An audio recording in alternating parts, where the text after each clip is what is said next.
An incredibly sad day in the world of sports on Sunday that went beyond the borders of basketball as Kobe Bryant and his daughter among those killed in a helicopter crash in California. Many Falcons players weighed in to share their condolences and to remember one of the greats of all time. We'll start our program with that next on AJC Falcons News Now.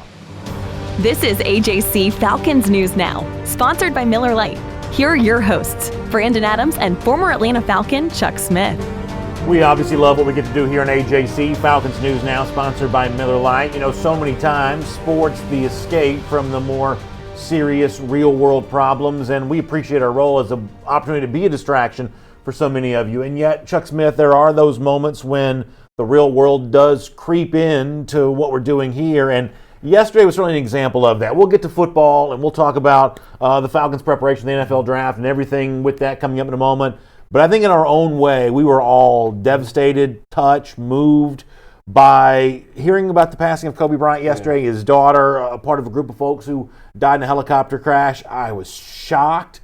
I have been inspired by the tributes that I've seen to Kobe in the aftermath of all this, and his daughter as well. How did this news hit you yesterday, and what are your thoughts in the aftermath of it? Well, it actually gave me chills, and I was sitting at a 7-on-7 tournament at Greater Atlanta Christian, and my daughter texted me, about Kobe. The first thing you're saying, could be a rumor, some kind of silly stuff online. And then all of a sudden, all the families in there, if we were sitting in the stands, all the families, you heard people saying, Kobe Bryant passed away, Kobe Bryant, people started crying, some of the women were crying. And it's just sad, particularly when you look at it from a family standpoint. Kobe, his daughter, and not only Kobe, but there are a lot of people who lost their families members in this tragedy, and I just started thinking about it from my standpoint, and feeling how lucky I am, but also understanding how precious life is. And I keep thinking about all the different scenarios of what is his kids now feeling? Right. How do you recover? There was a sister, the wife, I think Vanessa. Even the other families, think about it. Life is it was such a tragedy. And he was 41 years old.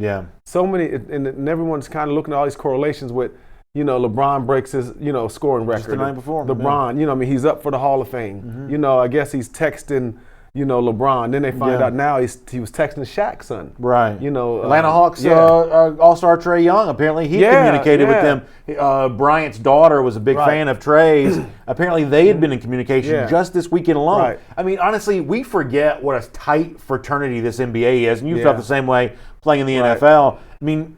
This is their circle of friends. It's like we forget that, you become friends with the people that you live near, the people that you work with.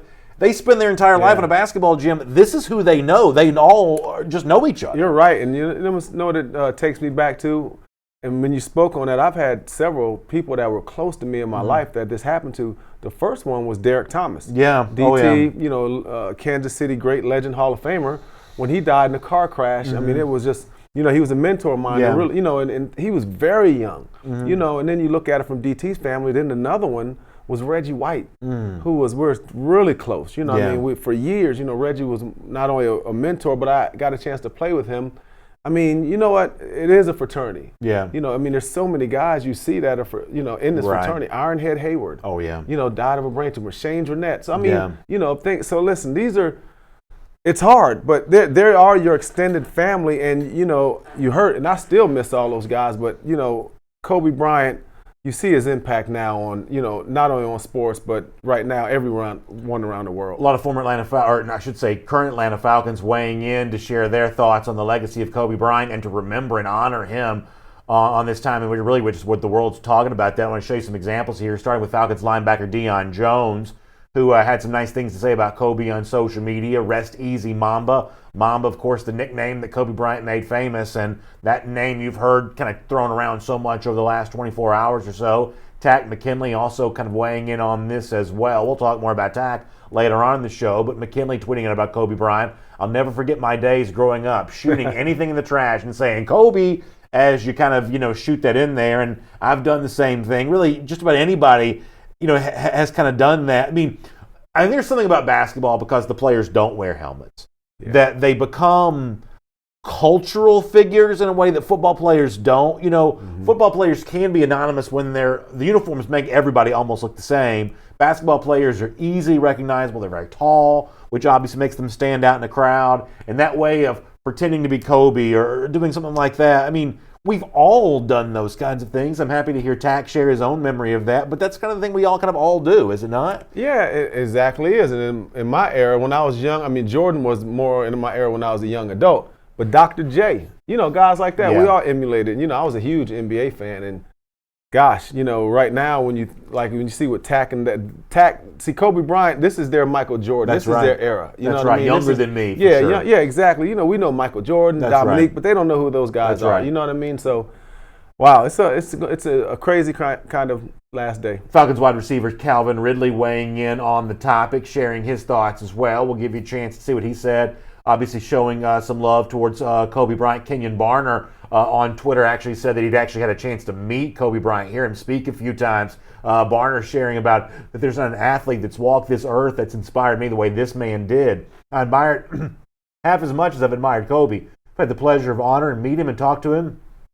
So obviously in Kenyon Barner's case, Bryant makes a huge impact on him. Mm-hmm. The official account connected to the Falcon Stadium, Mercedes-Benz Stadium, also weighing in to share a father, a husband, a legend. Time was too brief, but legacy everlasting. Really nice words there from Mercedes-Benz Stadium. And also Falcons defensive lineman Grady Jarrett shares this as well. First of all, an incredibly poignant picture from Slam Magazine as part of Grady's tweet here. But it says, at a loss for words, Kobe's legacy will live on forever. Much prayers, love, and condolences to his family and every family of every soul on that helicopter. And the family part of this, I think, Chuck, is something that you can uniquely speak to in a way that a lot of folks can't. People in our comment section always ask, Chuck, why don't you coach more? Why don't you get fully involved? And you've been very clear to me off the air that when your kids were younger, when you were in that kind of prime coaching age, that was more important to you than anything. So being a full-time coach, working at that, there's nothing wrong with being a full-time coach. That's not what I'm saying. But for you, in your post-playing career, you didn't want to put anything above that. And it certainly seems like, based on the videos that I've seen over the last 24 hours and everything else, that Kobe Bryant prioritized that much the same way of he had been the Mamba, he had Mamba mentality, but he clearly was cherishing this role as dad and husband, and that's something that's been really serious for you as well. Yeah, it has been, and you're exactly right. I've had opportunities to coach, and I was a coach. I was a position coach with the Jets. I was a position, head D-line coach at Tennessee.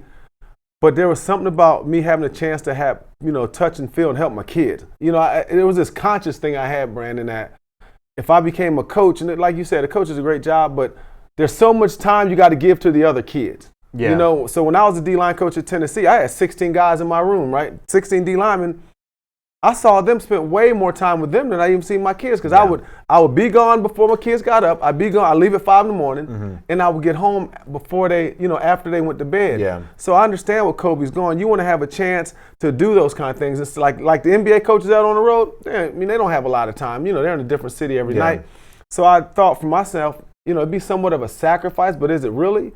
But if I were to coach, I'd be sacrificing my kids because I was more of a dad to those D linemen than I could be with my own son. I will take some of your comments here as well. I will say there's an interesting connection between Falcons coach Dan Quinn and Kobe Bryant. Apparently Quinn was a big fan of Bryant's, and in his early days as Falcons coach showed some Kobe Bryant videos, a lot of motivational stuff that coaches use. Some Bryant workout videos were apparently a part of a video sequence that Quinn had showed his own players for motivation. And then an ESPN story a few years ago, a lot of the Falcons players kind of shared their thoughts on Bryant. So a little bit of a connection there for that. Let me get a few comments, and then we'll talk some Falcons football on the field here today as well. Felicia Neve says, Kobe, awesome father, great sportsman, gone too soon. And that's very well said by Felicia. Pauline Lindsay saying, praying for all the families met with this horrific tragedy. That's well said. And Lisa Spears says, I can't stop crying. I was having dinner for my birthday when I got the news. I dropped my head and cried and said a prayer. It felt like someone in my family had passed. I'm a big-time sports fanatic, NFL, NBA mostly, and what he's doing after the game of basketball, it's just so awesome. Child books to Academy Awards, coaching youth ball, all the families involved, my sincere condolences. I think that's well said by Lisa there as well. He is a guy that, we can never, at least certainly not me, ever hope to emulate what he did athletically. But the things that he seemed to value, what turned out to be kind of the final stage of his life, we all have a chance to go out and copy that. We can all be, those of us who have children, the kind of dad that he appeared to be. We can all be the kind of person that he just seemed to sort of embrace whatever he was doing in life to the fullest. Some of that was, had become non-basketball things. He just seemed to know how to wake up every day and make every day count. And that's the kind of thing that we can all copy, even if we can't hope to be as good on a basketball floor as he turned out to be. You make a great point. And that Mamba mentality. And I was riding around thinking about things that I could talk to my son about. Yeah. I've talked about the 707 camp. And Kobe's legacy, that Mamba, that's going to go on forever. Yeah. Mamba mentality has become, you can put it in a dictionary. When you say Mamba mentality now, everybody's going to know it's Kobe Bryant. And you know what that means? Go hard. Yeah. Push yourself. That's Try right. to improve every day. I've heard so many cool things, man, that Kobe was about that, over the years, I hadn't followed the NBA, and I didn't follow Kobe, but I've started seeing all these different things that he was doing and he stood for, and he was, take no prisoners. He wasn't friends with, the guys on the floor. Right, he was like, competitor first, friend second. Yeah, so in the work ethic, and when I already see it. I already see kids when they do Mamba mentality. Yeah. So I'm taking that right now. I'm going to use that with my son. Yeah. We are going to train tonight. He's a wide receiver. Know what I'm going to say? Yeah. Maddox, have the Mamba mentality. Right. And that is so awesome, man. And part of his legacy, that is so special, man. Heard an interesting story. I'll take a couple of YouTube comments after this. Heard an interesting story that at the time, Lakers GM Jerry West, Bryant was drafted by the Hornets. It was a trade, Vlade Divac to Charlotte, that sent Kobe back to L.A., and this was all orchestrated by West. According to, I guess, famous legend, Jerry West gave a higher draft grade to Bryant than any player he ever evaluated as a personnel guy. Now, this is a guy coming out of high school at a time in which, high school players in the league were pretty uncommon. Certainly guards at that young of an age were not thought to be NBA ready. And yet, according to popular lore, West had never given a higher draft grade than he gave to Kobe Bryant, which gives you an idea that for some people, they just find that mentality, that competitive fire very early in life. He certainly found that. He's 17 years old.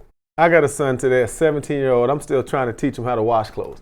My wife trying to teach him how to separate clothes right now.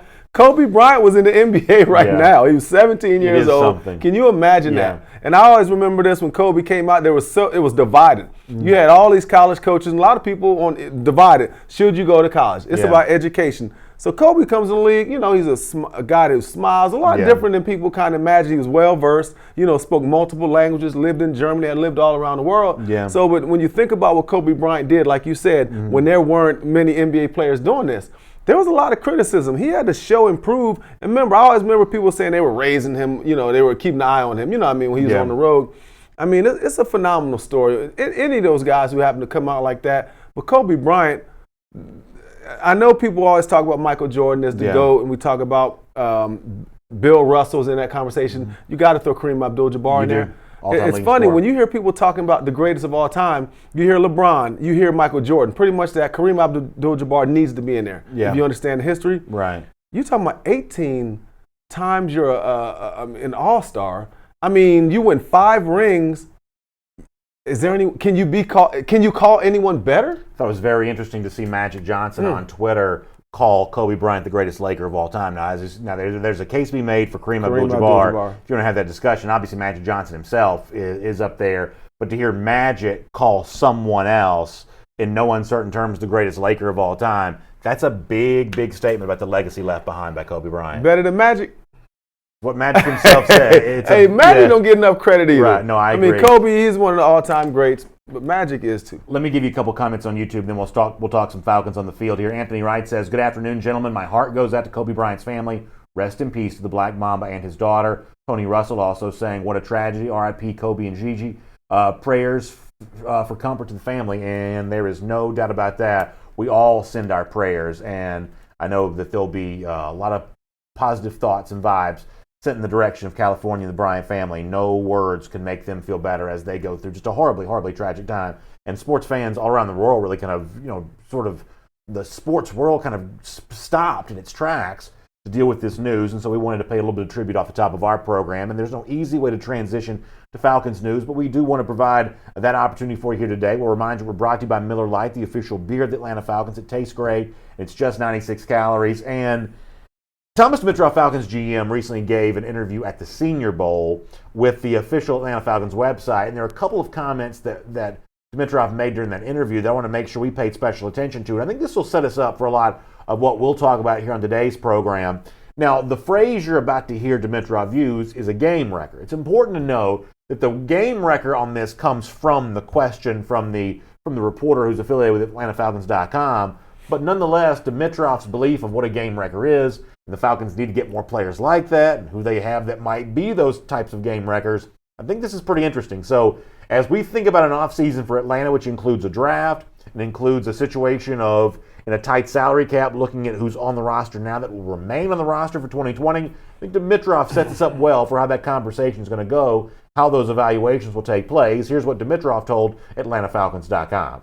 We feel we have game wreckers. We feel we want to continue to increase our amount of game wreckers, no question. Our playmakers, our game wreckers, our impact type of players. We feel we have a good group of those guys. They need to continue to step up as we do, within all the organization to make sure that we're providing our coaches with game wreckers. I'm going to wreck this car as I go by it, to be honest with you. We don't want that to happen. But that is a big thing for us, right? And we're expecting big things out of the players that we believe are that, right? And we're here down at the Senior Bowl again. This is a big season for us to continue to acquire those guys. We'll have to make some difficult moves, as far as, moves to create space, cap space. So we will be, unfortunately, losing some players, so we're going to have to be ready to replace. So first of all, at the end there, very interesting to hear Dimitroff acknowledge the fact that there are some tough salary cap decisions coming, even though he and Falcons president Rich McKay have kind of downplayed the significance of that. It's clearly a decision they're going to have to make. But about the idea of game wreckers, I like this phrase because I know what it means. I can't define it, but I know what one looks like. And Atlanta, on both sides of the ball, probably doesn't quite have enough of those. So to hear this phrase being kicked around, I think that's actually a pretty good thing when I think about what Atlanta truly needs. The kind of players that kind of make up for some faults other places. Atlanta needs more of that, doesn't it? Of course, they need a lot of them, particularly on the defensive side. But you know what I got from that? It sounds like he challenged the organization a little bit. Sounds like he challenged himself for us to find these guys. I agree. He said, well, everybody is, not on the specific words, we said we all have to, find these game records. We're back at the Senior Bowl. And I'm going to tell you, here's what my definition of a game wrecker is. A game wrecker is a guy who consistently makes plays even on a bad day. Yeah. Jesse Tuggle. No matter if you're getting blown out, we're getting blown out, or we're winning, he's the same guy. He's destructive. And a lot of those guys, even think about even when let's look at when I played during my time. They bring in Lester Archambault from Green Bay. He gets 10 sacks one year. Mm-hmm. He's, a functional game wrecker. Yeah. Think of some of the guys they would bring in, guys that were game wreckers. Ray Buchanan, when we were playing, a guy who made All-Pro. But the Falcons, I think, I'll tell you this, it's a little bit, I won't say disappointing, but it is. The guys who are supposed to be game wreckers are there. Mm-hmm. They're just not, they haven't lived up to the expectations of what a game wrecker is. There's no one on the team right now outside of Grady that you come in like, whoa, the fear factor. Yeah. There's no one actually outside of Julio. Right. The only player on this team that absolutely puts fear in people is Julio and somewhat Grady. Yeah. Right? This is not when they go into Aaron Donald. I love him to death. Right. But they fear Grady, but he has no one else truly that's really to work with him. You need a couple guys to fear with you, and that's the problem with Grady. Yeah. Julio, he's a Hall of Famer. Right. But think about this, though. Matt Ryan can be a game wrecker. Mm-hmm. You know what I'm saying? He's a top 10 quarterback in the league. You know what I mean? You got guys on that Austin Hooper can be a game wrecker when he gets the ball. Yeah. So, I hear what they're saying, but dang, it's a little disappointing because the game wreckers, okay, you got True Font. What happened? Right. You know what I mean? You got Oliver. Not a game wrecking you know what I mean? player, You got, you know what I'm saying? You got Deion Jones. I'm naming all these game wreckers. You know what I'm saying? Yeah. And now we're starting from scratch looking at game wreckers. Well, think about this. So the Falcons are going to get new uniforms this year. So when you go to Mercedes-Benz Stadium this fall for games, Falcons fans that wear jerseys, and NFL fans like to do that, the jerseys of the fans, that's your game wrecking players, right? Like every now and then you see an obscure jersey, like, I never even seen a jersey of that guy before. But for the most part, it's Grady Jarrett jerseys. There's a ton of Julios, ton of Matt Ryans. And Grady Jarrett, like, are there really any other prominent jerseys in that stadium other than those three right now? A Ryan, a Julio, a Jarrett. Those are your game-wrecking players right there. I agree. Yeah. I mean, you're right. Grady. Who else? Alabama fans might have on Ridley. Yeah, Ridley. But Ridley may be the next one. Yeah, but you're right. And I'm making the joke now. Look, you have some old guys that had a Freeman. The Freemans might be a little, the numbers worn out, but they still got that one. You just hit a home run. But you found yourself a new game-wrecking player when you look in section 133 and you see that name on the back of jerseys up and down that row. That's when you know you found that new game-wrecking player. I agree. And one of these things is I never see Vic Beasley jerseys. Mm-hmm. I mean, it is what it is. That's just a fact. And so, what? Look, the Falcons, I understand the game record thing, and he said it's an important year. Absolutely. You got a team that right now, he just said it, they're going to have to lose some guys, and you said that a lot about the salary cap, and I give you a lot of credit for that. But this team's going to have to find young talent that can come in because they can't go out and get a big-time free agent. Well, the other thing they're going to have to do, and you're going to hear this from Dimitrov coming up in a moment. I want to take some comments first, but Dimitrov actually kind of called out some players on this current roster that he wants to see perform better. We'll do that coming up in a moment. Let me take a few comments before we get there. And if you want to keep talking Kobe Bryant, we can obviously do that in the comment section too.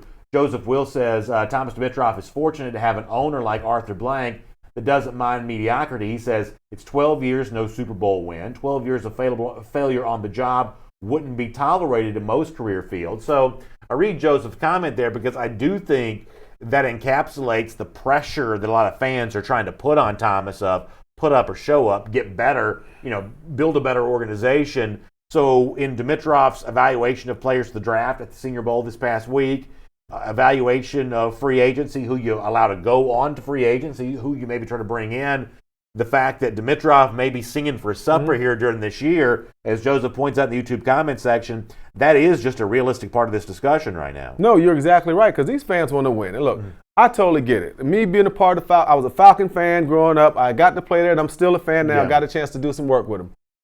We are the Chicago Cubs. Hadn't won in 60 years. We are the Red Sox.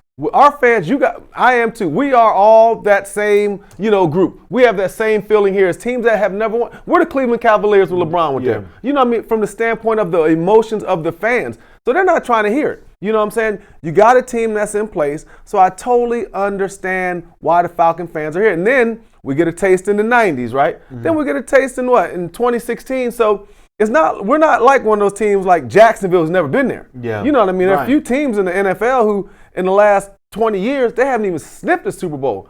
So our fans, the older ones who was back in the OG days when I was playing 98, so now they're older, and now you got this new generation. So there really is a mix of people that are around my age that are 50, around my son's age that are near their 20s that all won a Super Bowl. Antonio Starks on YouTube says, if Javon Kinlaw's not there at pick 16, Falcons need to trade back first round, pick up extra second and third pick. I'm always in favor of trading back. I love the idea of stockpiling picks. And just based on, I think, the recent chatter of Kinlaw, and you got to understand something. I'm a Georgia fan.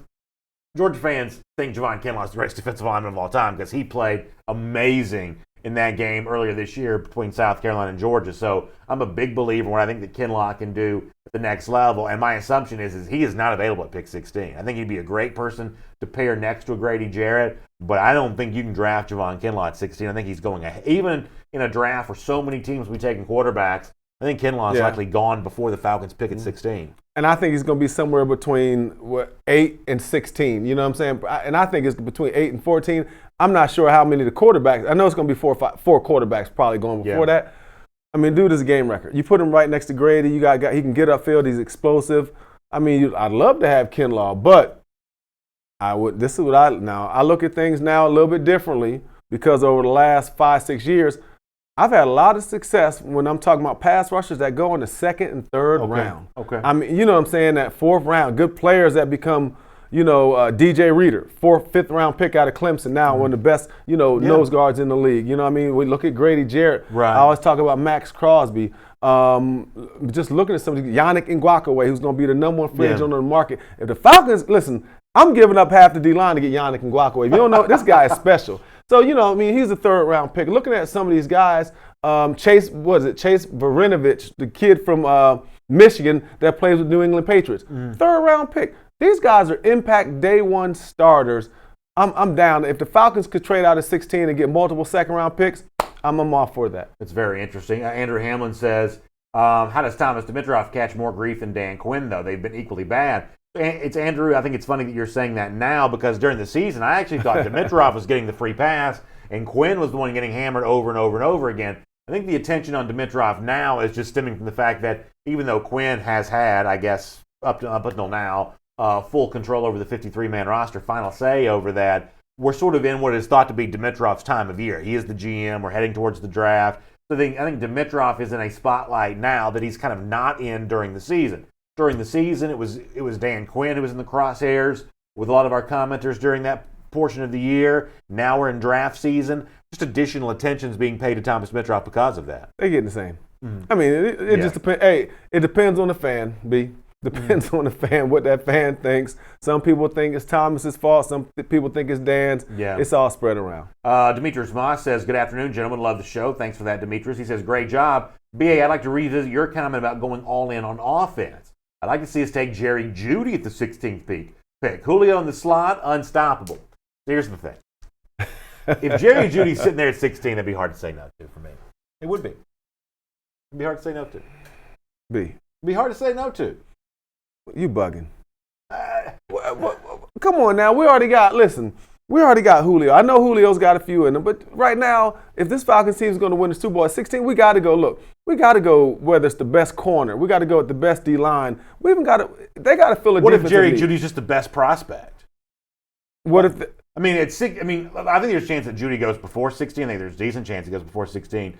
But if he's sitting there, and I don't have like my big board in front of me here, but if he's sitting there, there's a really good chance that he's just the best, highest graded prospect available at that time. Now, listen, I know this. I'm going to get hammered in the comment section for saying that because that's not what y'all want to do. I do understand that. Ain't nothing wrong with that, though. Yeah. I mean, I get it. When you get a guy that a special kind of guy. So what you're saying, he's special, right? Yeah. Jeudy. So I understand that. You know what I'm saying? Just like Ridley. People question Ridley because at that point, people were like, no way we should get a wide receiver.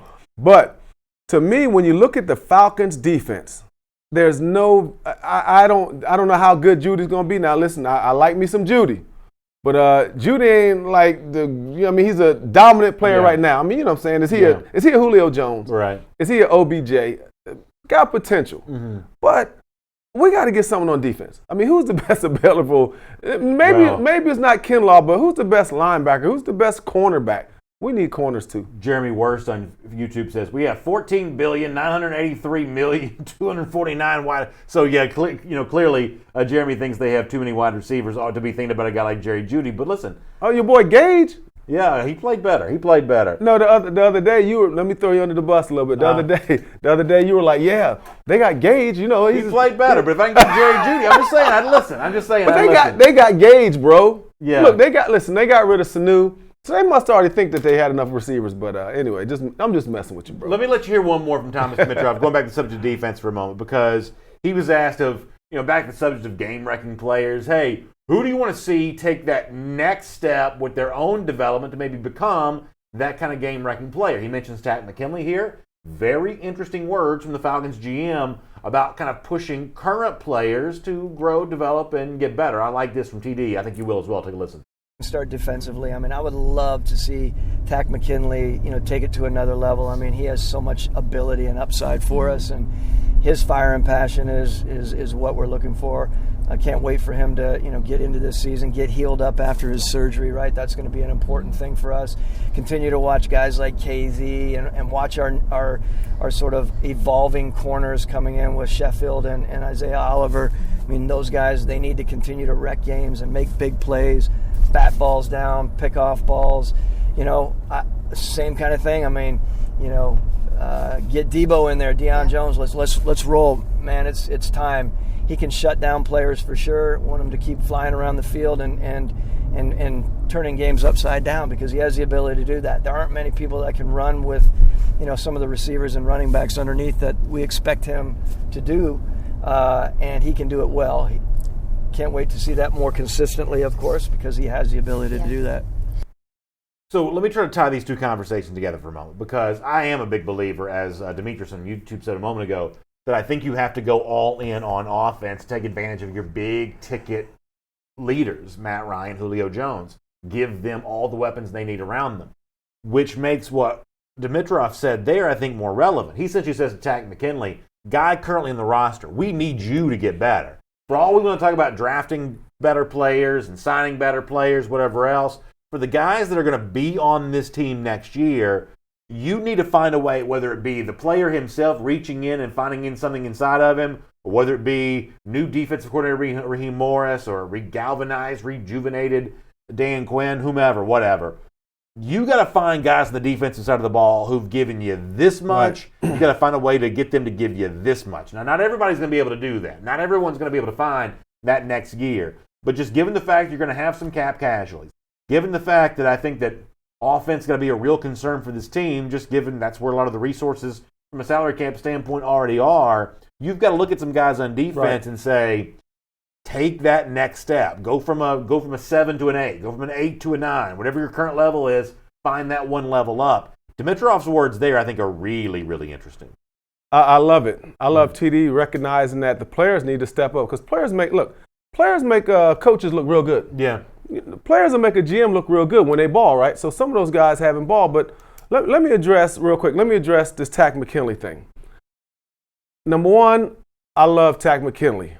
Takk McKinley's aggressive. He has a good get off. He stands up. He plays down. He does all those different things. You know what I'm saying? He has a great work ethic. But Takk McKinley has injured shoulders. Takk McKinley's had some issues with his shoulders, right? So there are certain things that you're limited when you're a pass rusher.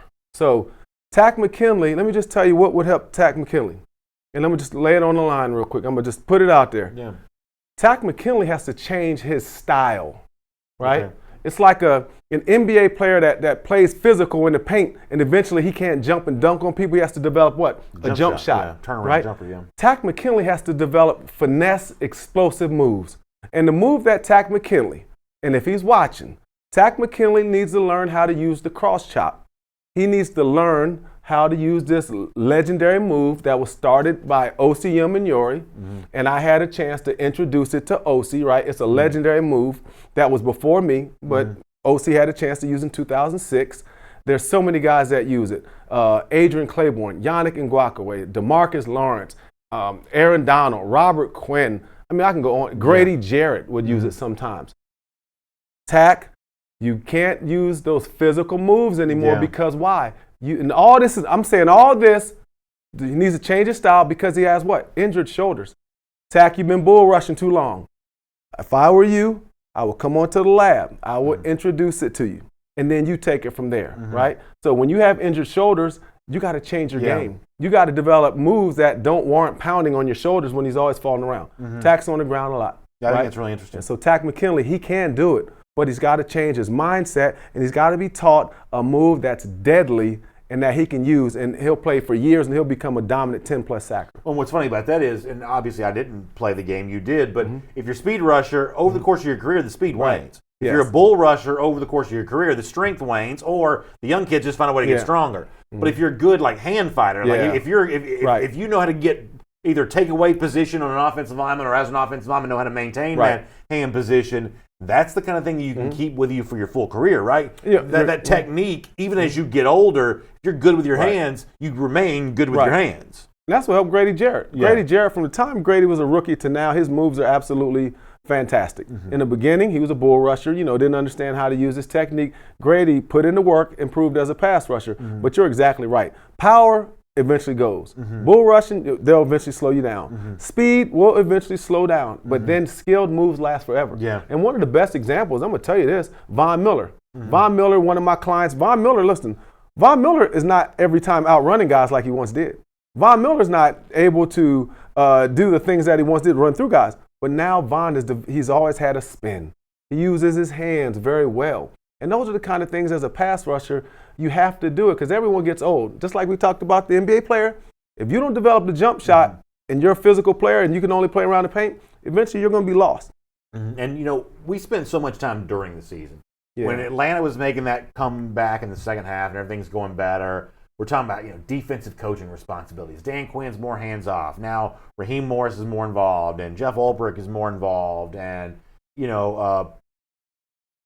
if coaching mattered then coaching needs to really matter now. And for a guy like McKinley or, KZ or Sheffield or whomever you want to mention in a discussion like this is going to be an offseason of development for these guys. They've got to be able to go from, marginal starter to solid starter. Take a solid starter, turning him into a potential Pro Bowler. You got to just find a way to take guys who are on your roster or kind of in sort of affordable control right now, find a way to sort of move them one rung up the ladder. If you can do that, then I think you can weather what is a little bit of a salary cap difficulty right now, but you've got to find a way to maximize the talent you have. You're right. And the guys that, listen, these guys you're just naming aren't like guys who are 5th, 6th rounders. These guys have been starters. Most of them started in the Super Bowl. These guys were true fun. I mean, think of the guys we're talking about. These guys played in the Super Bowl.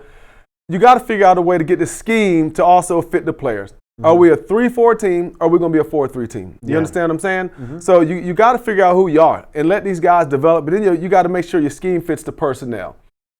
3-4 last year, that surprised me. When it came out, I told people straight up, it's going to be a catastrophe. Yeah. You can't, it just is what it is. You can't stand up 2 defensive ends, Vic and Tack, and think they're going to be 3-4 backers. It don't work like that. Yeah. But you're right. But again, me being a former player, I got to put some responsibility on the players too.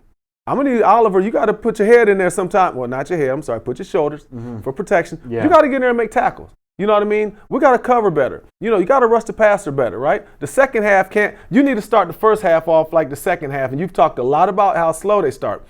That's going to be huge because think about preseason. Everybody says, well, the Falcons, it's just preseason when they're losing games. Now this year, you talking about pressure. This will be the most pressure in the preseason the Falcons have had in a long time because what? Let the Falcons win one game in the preseason. They got to win. They need to win almost all their games just for confidence and also to keep the fans thinking like, wow, we're on the right direction. All right, let me do some comments here. And as we do, I'll remind you that it's AJC Falcons News Now, sponsored by Miller Lite. My name's Brandon Adams. This is the former Atlanta Falcon, Chuck Smith. We're glad to have you with us. And by the way, as we get ready for impending free agencies, as we get ready for the NFL draft, the best way to get the most in-depth Falcons coverage, the most information about what's going on with your Dirty Birds is by becoming an AJC subscriber. Go to subscribe.ajc.com/Falcons News Now. You'll have a variety of options to choose from. Whether you want the daily e-paper sent right to your device, no matter which option you choose, that's available for you. You can also get Sunday home delivery. You can get the paper delivered to you each and every day. Read it right there in your house before you start your day or when you get home from work, whatever your choice is. Lots of different subscription options. And when you choose one by going to subscribe. What's the website? I do this all the time. Subscribe.ajc.com/Falcons News Now. No matter which option you choose, as a special thank you to you, complimentary for you, we have this officially branded Falcons cooler. The AJC is a proud partner of the Atlanta Falcons. One of the ways we show that off is with this Falcons branded cooler. You can check that out when you go to subscribe.ajc.com/Falcons News Now and become an AJC subscriber. All right, so let's take some comments here, and we'll find out what you want to think. John Crowder says, Chuck, keep it 100. He says, are these Falcons lacking heart right now? Do you think this is a Falcons team lacking heart? No.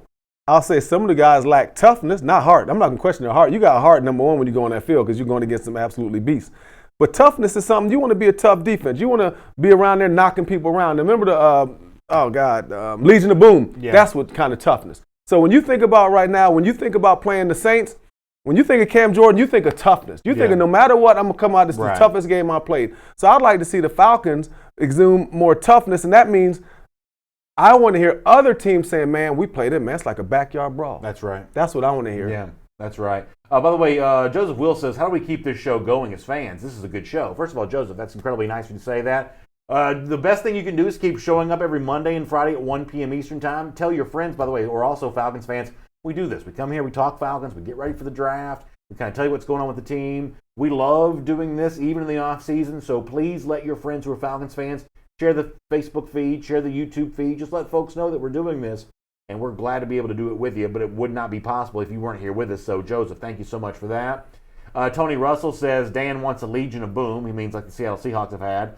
But Pete built that team. He and Thomas can't quite replicate it. I mean, if you want to have a great defense like what those Seahawks teams became, you do have to hit on a lot of draft picks to be able to do that. And, as I've said a million times, building the Legion of Boom and the Super Bowl championship team that the Seahawks became was a lot easier when you had a quarterback on a rookie contract. you were able to acquire talent and then spend to keep that talent, and you could kind of hold that organization in place because you had a quarterback on a very cheap deal. Russell Wilson makes a gazillion dollars now, as he should, as he deserves. All of a sudden, that Seattle Seahawks defense ain't quite as good anymore because the quarterback's gotten a lot more expensive. Yeah, and no Cliff Averill in Seattle and no Michael Bennett. Think about those guys. Think about all the linebackers. And listen, I had a teammate at Tennessee years ago. He also from Newton County High School. He played at least 12 years in the NFL. He was a 7-time Pro Bowler with the Kansas City Chiefs. Somewhere in there. His name was Dale Carter. First team All-SEC, first team All-American. So years ago, Deion Sanders set the tempo, right? But there are some years where Dale Carter was just as good as Deion, 2 or 3 years in there, right? That was on that level. So Dale was a big hitter. Deion's thing was I don't make no tackles. I'm not paid, to make tackles. So Dale Carter, in a shot to Deion Sanders, would say, to be legit, you must hit. Oh, I like that. To be legit, you must hit. Which is kind of like back in the too legit to quit days of the Falcons. Yep, see what I'm saying? And Dale and the Chiefs were big hitters back then. Even Deion wasn't, but, the rest speaks for itself. That just brings me to this Seattle team. To be legit, you got to hit. Yeah. When you look at the San Francisco 49ers, they're hitting in the secondary. I'm watching them last week. I'm like, okay, whoa. These guys are bringing the wood. They were making surefire tackles. So not only does we got to develop the front, we don't talk enough about the secondary, right? We haven't talked enough about the development of our corners. Because this is a league now, in my opinion, a lot of people don't feel this way. The cornerback position is getting close to being as important as the pass rusher. Totally agree. I'm 100% agree with that. 100% agree. And much like pass rusher, it's a lot harder to hit on those guys later in the draft than it is earlier in the draft. No, you're right. So when you look at it, this Falcons team, if you want to have the Legion of Boom, it's on levels. We number one, you want to start up front. But then you want to look at the linebackers because remember, I don't know all the Seattle linebackers, but I know they had some superstars at linebacker. So we got work to do. But the work starts with the players because we got players that we all believe have that potential. I say this all the time, at least once every 2 shows. Are they as good as we seem, or are we we over evaluating them? I think they're as good as they see. But this is the big year. If all those guys that Thomas Dimitroff talked about don't live up to their expectations, there are going to be a lot of major changes because you just can't keep doing the same thing over and over and over. And those guys, you got to earn your paycheck, and earning your paycheck now in Atlanta means winning a Super Bowl. Now, in terms of one of the draft picks in the secondary, I think it's worked out okay. I thought that Kendall Sheffield had a pretty good rookie season. I like him in that secondary. Now, it remains to be seen what he's going to develop into. But as an example of a draft pick that kind of looks like it may have been a good one, I think the Sheffield pick may have been a good one. I like Sheffield. He did a good job in the second half. A lot of those guys picked up their game, even Oliver. But you know what? And when I'm thinking about even guys like Comiskey, I watched him in a couple games at defensive end. Was he out of Charleston? Somewhere around there. Right. Yeah, anyway, just Comiskey. Yeah. Right, I thought he was solid at defensive end. I really like him. I'm going to tell you who I think is going to have a huge step, a big takeoff this year. I think McGarry and Lindstrom, I got a good feeling about those guys. They were battle tested this year. McGarry, he got thrown to the fire, right? Yeah. But again, people always talk about his beatdowns. I remember that one game he was going against J.J. Watt. They were slugfest and going at it, and I just seen him not back down. J.J. did good, but I always remember this one play. J.J. rushed upfield, and J.J. stumbled, right? Yeah. And in the NFL, there's too much camaraderie right now. Guys kind of help each other up and kind of wait. Yeah. I love that he went and basically gored him. In our day, they hit you with a helmet. Yeah. But he ran. JJ was on the ground. He ran and boom, and hit him. That told me right then that he has some dog in him because guys in the NFL now, it's the buddy system. Yeah. The guys in the NFL now give too much respect to the great players. That's interesting. Too much. That's interesting. So I saw McGarry do that. So he played a good game, I thought. That's good to know. J.J. Green, you mentioned the Super Bowl. We'll get more into the Super Bowl in a moment. Yeah. He says pay attention to the weapons on the field Sunday. They're all fast. And obviously, that combination of the kind of physical players that can hit and the kind of speed guys that can, what I love about Kyle Shanahan's offense, even though Falcons fans aren't exactly rooting for Shanahan on Sunday, which I totally get, but he does make you defend the full field. And a lot of the running plays that San Francisco is taking advantage of all season long and in the NFC Championship game against Green Bay 2 Sundays ago, when you're thinking about the width of the field, when you're thinking about the vertical attack, all of a sudden those lanes running get wider and wider and wider, and Shanahan has certainly used speed as a good example of that, really. Can we finally say, Brandon, that all coordinators ain't built the same? No, they're not. I mean, maybe the guys we have now, they're not built like Shanahan. Yeah. And the way it looks over the last 3-4 years, you got some guys that are just better than others. So we evaluate head coaches, we evaluate players. Let's evaluate coordinators. The guy's built differently. He's anywhere he goes right now. He's magic with the offense, right? Yeah. He's getting a lot out of different guys that you don't see a lot people getting a lot out of. But now let me go back to who's about the speed.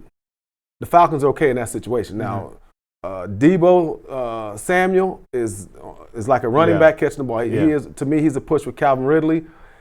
And there's no one like that like Julio. So from a speed standpoint, we're good with that right now. The tight end, again, we got a Pro Bowler. Kittle is who he is. But again, here's one thing people don't talk about enough.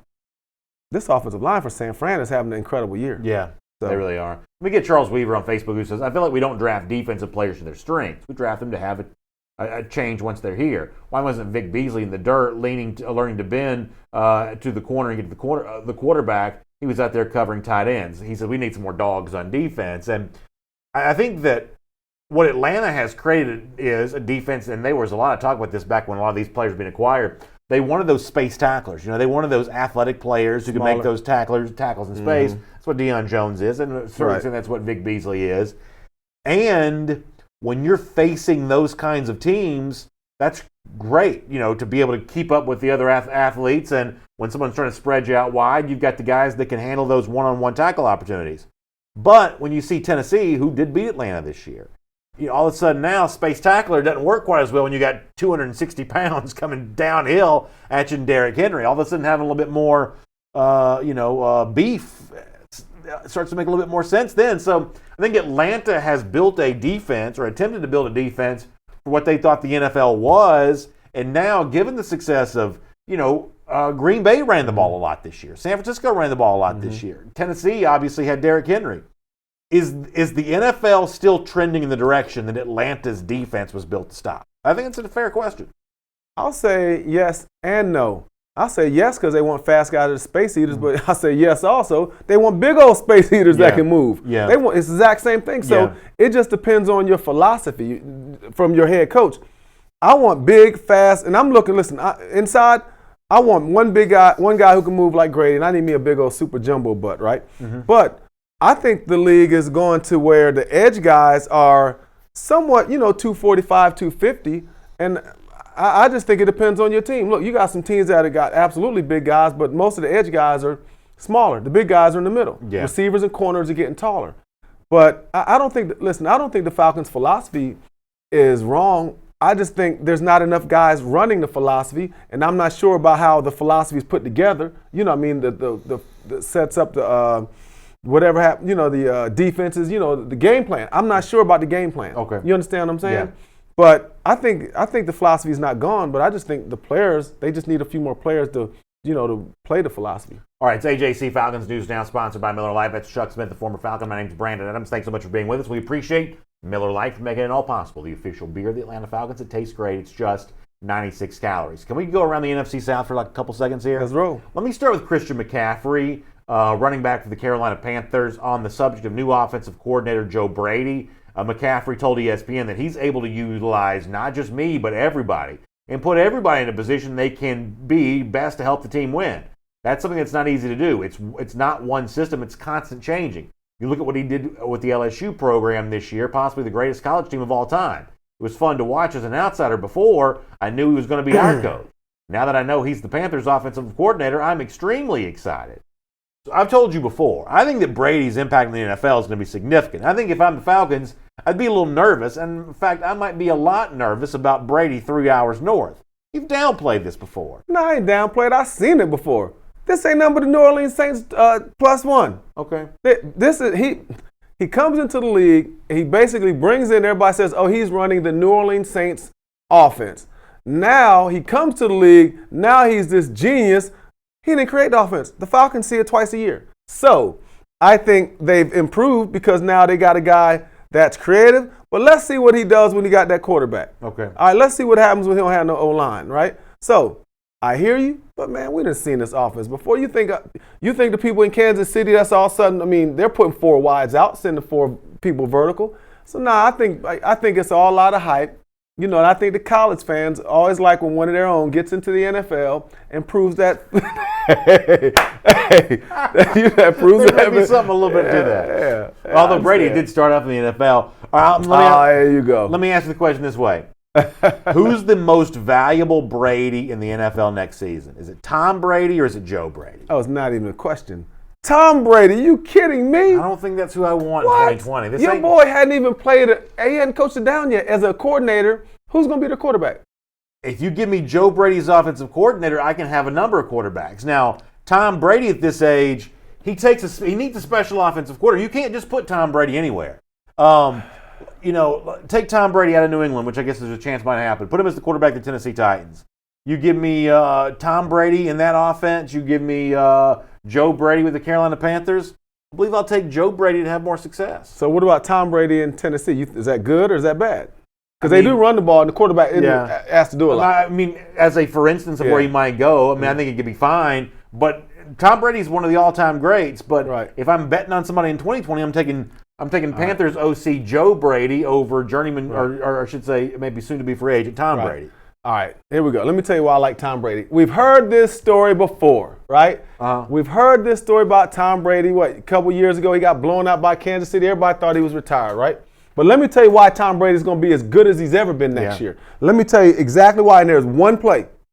The last play of his career in New England, he threw an interception for a touchdown. I bet you this. And remember I said this now. Hold me accountable. Y'all too. Tom Brady is going to have as good a year as he's ever had, and New England will be in the playoffs next year, and they will have a chance to win a Super Bowl. How about that? If New England goes out and adds some wide receivers, right? How about that? The offensive line is solid. We need Sony Michel to amp up his game, but I just watching, I seen the interviews when as soon as he threw that interception, I already know the mindset of NFL players and Tom Brady. He's going to come back. He's going to be in New England, and he's going to have a heck of a year. That's my opinion. Let me give you one more on Joe Burrow. All right, throw me one. I'll take Joe Brady over Joe Burrow. Brady and Burrow working together at LSU, record-setting, as Christian McCaffrey accurately said, arguably one of the best college teams of all time. But Burrow likely going to the Bengals, Brady likely going to the Panthers.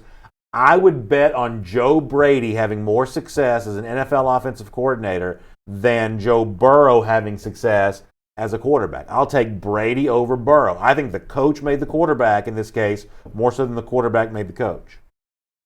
Well, I think because Burrow's going to Cincinnati, there's no arguing with me. Mm-hmm. There's nothing. I can't even debate you. But I will say this. Coaches get too much credit. Okay. Brady's getting way too much credit. Yeah, man, listen. But in this case, it was the same players from year to year. And results but you can't measure. You're not going to be able to measure it with Cincinnati. Right. Cincinnati's defense is terrible, right? Except Geno Atkins, Carlos Dunlap, right?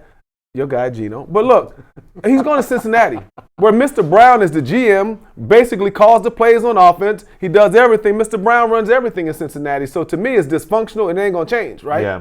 And Burrow going there, I mean, it's just a terrible climate. Everything about Cincinnati, to me, is just the facilities. They work in the stadium. They work under, just everything about it is not set up for players that have success. Now, in Carolina, it's love, right? Brady's going, the stadium's nice, the city's nice, and he got a defense. And he got arguably an MVP at Christian McCaffrey. So look, Brady's set up to do good. Mm-hmm. You're right. Cincinnati, it's a mess. The other story I was going to talk about, I lost my link to it, but basically it was from coming out of New Orleans, where we're still a good ways away from any kind of resolution about whether or not Drew Brees plans on coming back next season, be Saints quarterback once again. Interesting scenario here, and then all three of the quarterbacks the Saints used this year are all free agents. You've said before, you think Brees coming back to New Orleans, right?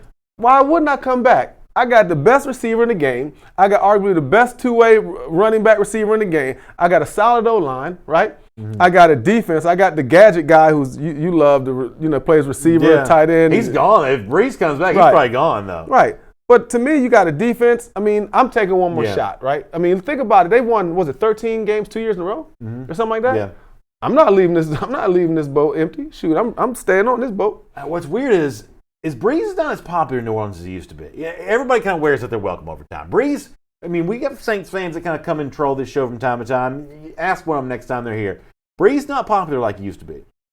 I'm not saying he's not popular. I'm saying, this idea that he's got the key to the city in New Orleans, not as much as he used to. Yeah, because he's in that situation where people are questioning, should he be there? Because it's the same thing. When the quarterback loses, everybody's down on him. You know what I mean? So what I hear, though, it's like the national media, people don't talk about Drew Brees or the Saints that much, even as good as they are. Mm-hmm. So nationally, I don't hear Drew Brees. When you hear the top guys, when they're talking about, when they're talking about the top guys in the NFL of all time, a lot of people don't throw Drew Brees in there. So, I don't think he gets enough credit, actually, for what he does. Trevon Turner has an interesting comment. We're talking about Joe Brady and Tom Brady a moment ago. He says, what if Tom Brady just came to the Panthers? What if they did? What if that did happen? The Falcons would average like 8 sacks just like they did last year. If Tom Brady came to Carolina, Falcons beat. Because look, he'll be easier to sack than another guy. Because now he has no receivers. He's got just a running back. Let's cover the running back like the Falcons did. Man, if Tom Brady came to Carolina with that offensive line, even with your boy Brady, what else you got? You can't throw to McCaffrey but so much. Shoot, come on, but Tom Brady. By the way, Anthony Starks and others in our comment section. I'm telling you, some of y'all just don't give Austin Hooper enough credit. Chuck and I disagree on plenty. You'll hear us argue about 1,000 things over the course of the show. This is one thing that he and I could not be more on the same page on. Austin Hooper is a must sign for Atlanta. Some of y'all don't feel that way, but I think you're wrong. I think you're wrong. I don't understand that either. Again, the guy makes plays. At the last 2 years, he's been as good a tight end as there is in the league.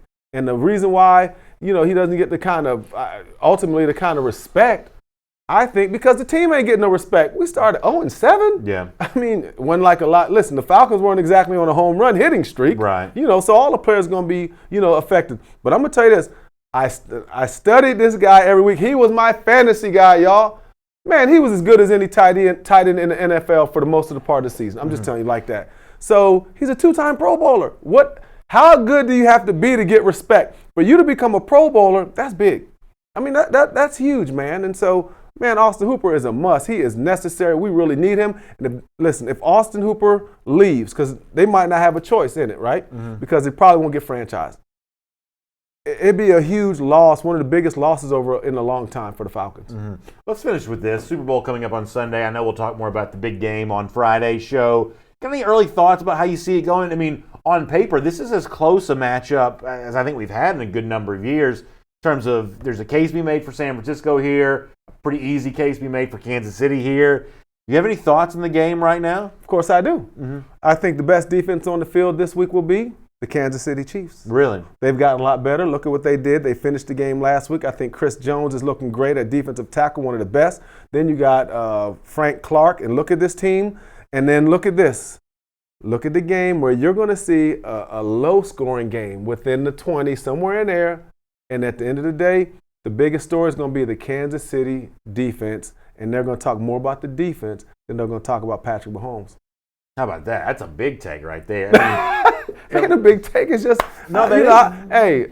Again, I should play the wins for a reason other than Patrick Mahomes. That's a pretty big take. Hey, I'm telling you, play the Georgia lottery this week. That's a bold prediction. Hey, my thought on this is I think it's easy to make a case for San Francisco, but there's a part of me that wonders if this game just isn't really simple, and the fact that we've seen Mahomes be so lights out the last few times out there, he may be just being kind of an unstoppable mode right now. No way. There's no way he rough shots over this San Francisco. No way. Okay. No way. Listen, the San Francisco defensive line is the best, most complete defensive line we've seen in a long, long time.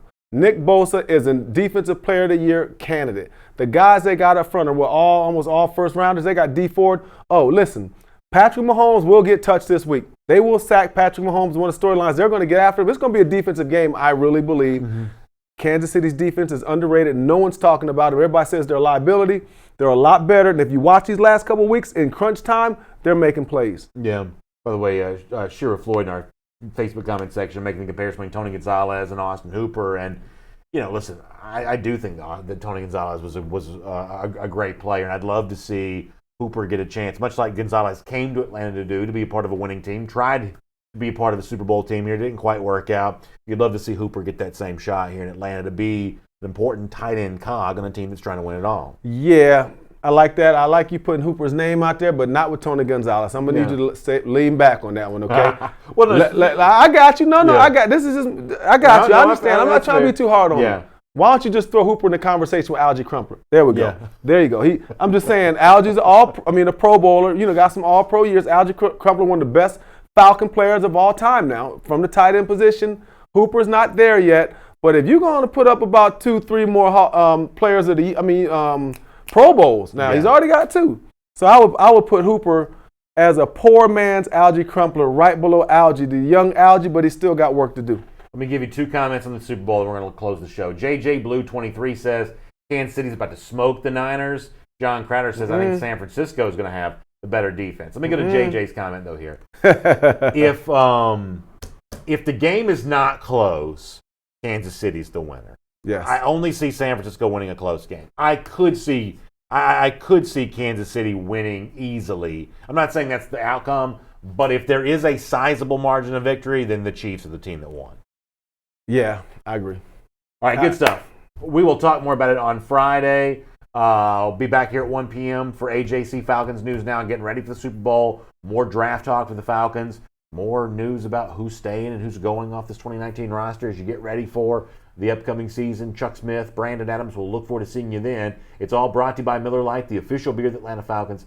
It tastes great. It's just 96 calories. Thanks for being here on AJC Falcons News Now, sponsored by Miller Lite. We'll talk to you on Friday, everybody.